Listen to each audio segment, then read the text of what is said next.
Go ahead.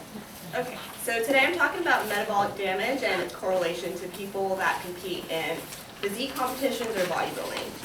So I just want to start off asking, if that's okay, how many of you know what bodybuilders do, like on a day-to-day routine, if they, I know you do, if they, when they're in preparation for a competition? I know you do too. Okay. Isn't there, they like cut out certain nutrients? Oh, sorry, did you call me? What?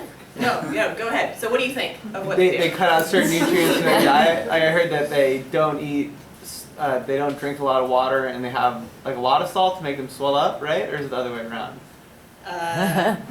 Yeah, I was more of asking like, what do you think, like, as in like personally, like. Oh, sorry, no. There was this movie about this person who went to the Olympics. It was a true story.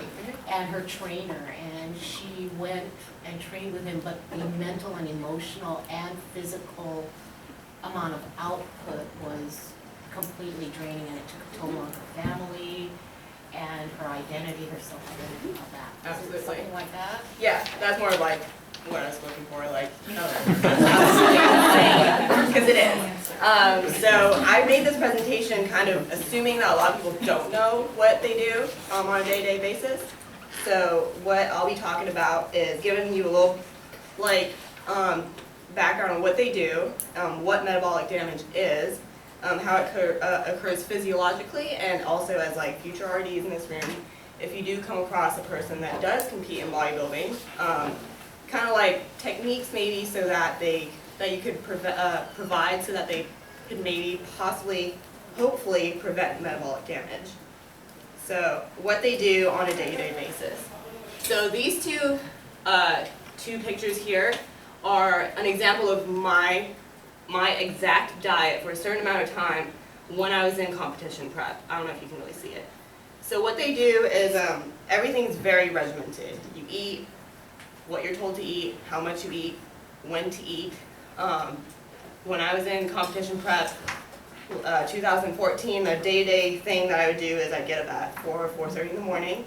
I would do 30-45 minutes of fasted cardio, shower, do my commute here, do school, then I'd go home, commute back home, and then I would do my resistance training.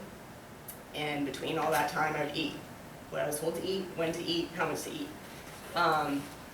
So that's kind of what they do. Let's see. Okay. So what is metabolic damage?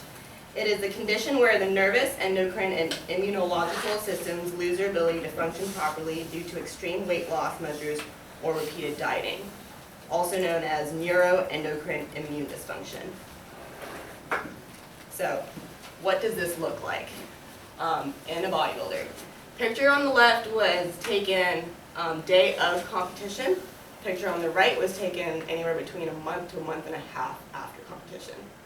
So the main takeaway is clearly there are obvious like aesthetic differences, which obviously to bodybuilders that's a huge thing because that's what they strive for 12, 16, 20 weeks is to attain a certain aesthetic appearance. But there are other implications as well, like such as the mental aspect, the psychological, you know, the physiological, especially for RDs, if you want to help someone like this, you don't really care about how they look. It's more of like if you're healthy or not. So, let's see, okay. So just a little background information on, this is going to be really brief, obviously there's a lot more going on, I just can't say in the time given. But the effect, or the physiological aspect of metabolic damage is that what happens is stress occurs, continuous dieting, limited input of calories with excessive output of energy because of exercise causes stress on the body. So your body works as like a, like a seesaw, back and forth, trying to maintain homeostasis between the parasympathetic and the sympathetic system. And on stress, when you're stressed out for like a studied period of time, your sympathetic system runs on overdrive. So it's on all the time. And because of this, it causes a shift in the hormone regulation of the hypothalamus and pituitary gland. And because of this, it causes overstimulation of the adrenal and thyroid glands, which are a huge part of your metabolic regulation. So because of the, from that, it creates like a feedback back to the hypothalamus and pituitary glands. And because of the like high feedback, there's then the receptors are then decreased, which causes hormonal, what do you call it, like hormonal imbalances. So pretty much your metabolism is tapped out. It says enough is enough, I can't do this anymore.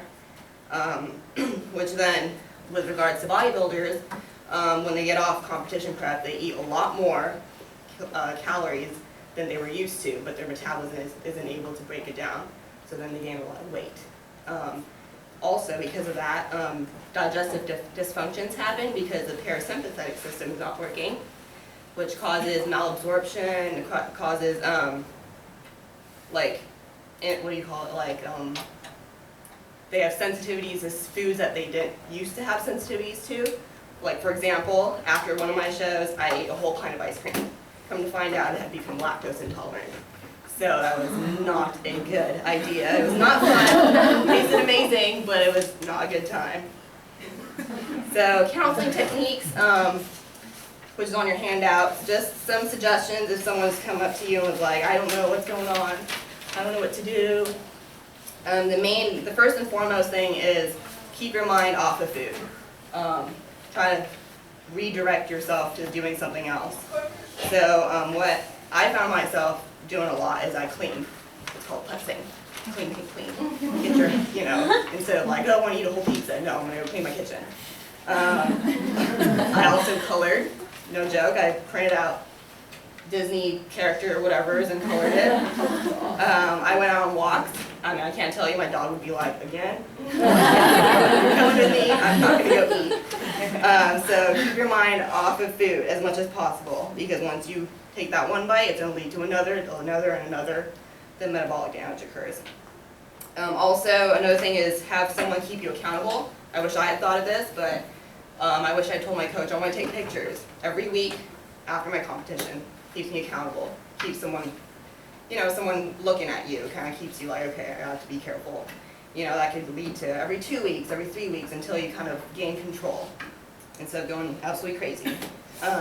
Keeping a food log, how do you feel after you eat something? I really want to still eat a whole Snickers bar after I eat, you know, something else like an oatmeal or something. Just write that down, just keeps you, you know, kind of reflects on what food does in your body. Another thing would be like what Regina was talking about, healthier alternatives. Instead of eating like a whole Costco-sized bag of Halloween candy, eat some dates with peanut butter on it, you know? What else? Also, as an RD's perspective, you know, maybe help them incorporate foods slowly that they haven't been eating, because you are so restricted on what you can eat. Don't drink a whole thing of milk. If you're, you know, you might be lactose. I wish someone told me that. You know, instead of having the whole thing of it, just slowly incorporate it until your body kind of adjusts back to normalcy. So the main goal is to kind of balance back out the sympathetic and non-sympathetic nervous system, to restore that hypothalamic, pituitary, and adrenal axis, so that your metabolism kind of rewires back to normalcy, and to focus on digestive repair. If you were to ever come across someone that does this, I know it's not really that big of a community, but you never know. Also, just for some background knowledge. Great.